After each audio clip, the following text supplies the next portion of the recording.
Well, the thing that I bump into all of the time is this preconceived notion of what the National Quilt Museum is. And really, they get stuck on that word quilt. It's like, and it's really an art museum. And if we can just get people through the door, they almost universally stop. It's almost like something hits them and they stop and they look around and they go, wow, that's not what I expected. This museum was started to recognize that the work that quilters who work today do is art, and is art in any way that any other form of art is as well. The way this museum got started was a family went to a quilt show and saw that the quilts that were there were treated as common. And they felt like the quilters of today and the work they're doing needed to be respected and needed to be exhibited just like any other art in the world is exhibited. And that was the goal of this museum, and it still is. When I look at these quilts and the artistry that goes into these quilts, I'm just awestruck. And we get quilters, you know, just sort of avocational quilters who come in and they made a quilt for their child or their grandchild or whatever. And even some people who aspire to be a little more advanced in their skills, and they start to get intimidated. And what I say to them is, don't, because these quilters didn't wake up one Sunday morning and just decide they were going to be a world-class quilter and, you know, crank out some quilt that was going to hang at the National Quilt Museum. These people have studied and worked on their skill levels, and, you know, they were 25 years in the making, and then they were an overnight success, as the story goes. One of the things about the passion that's in these quilts is that you have to come up with a concept, you have to come up with a design, you have to find the fabrics, you have to select the threads, you have to put the whole thing together, and you have to actually create it.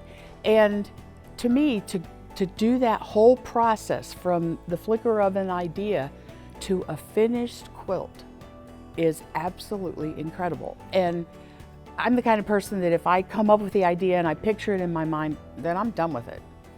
So the execution and getting it done and carrying it out and going through the whole process. And sometimes the process takes a year.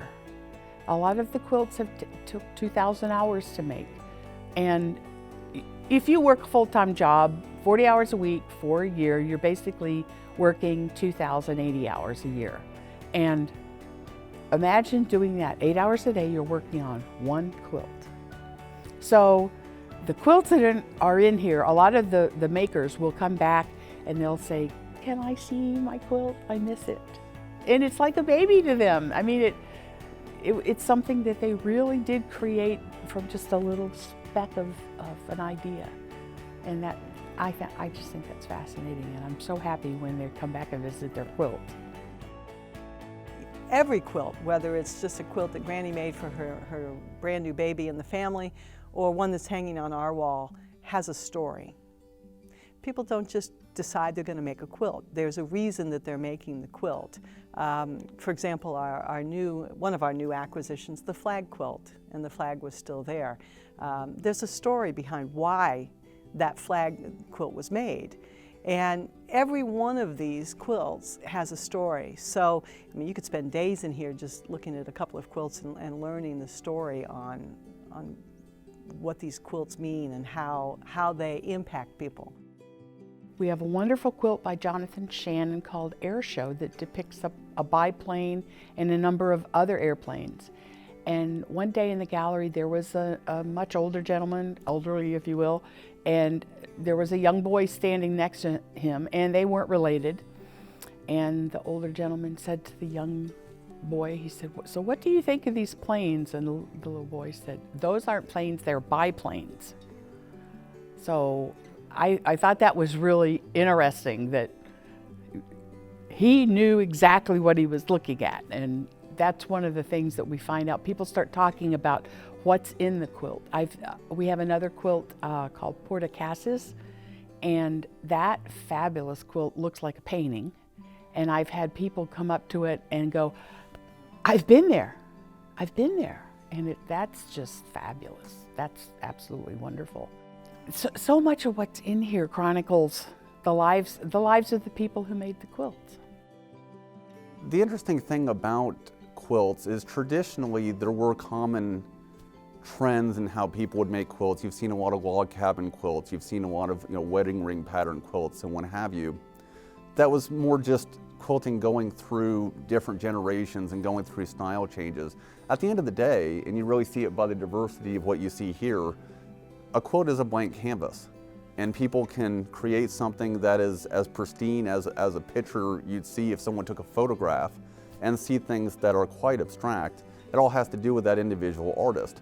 Sometimes there was an artist that actually had a quilt in here some time ago that reminded me of a lot of Jackson Pollock's work, but that was the style of her art form.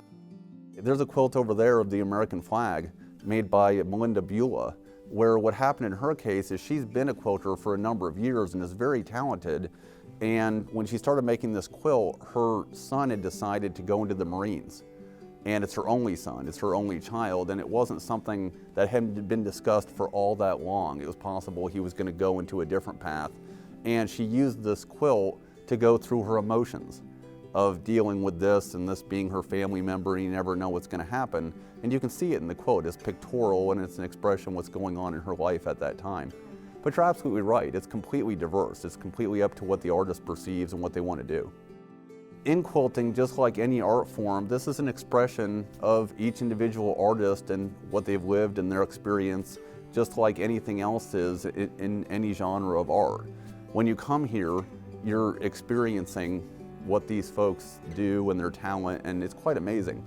One of the biggest things that I tell folks who don't get this art form is that a lot of the things people do in fabric would be hard enough to do with paint or with drawing. But when you do it with fabric, it's a whole different level. And it's amazing, and you have to see it in person. Just seeing it on TV doesn't do it justice. In fact, we have a joke around here where we do have people come who don't think they'll like it, don't think they'll be into it. And we always tell them that if you go in the gallery and you're not blown away by what you see, we'll give you your money back. We've never actually had to give anyone their money back. It just never happens.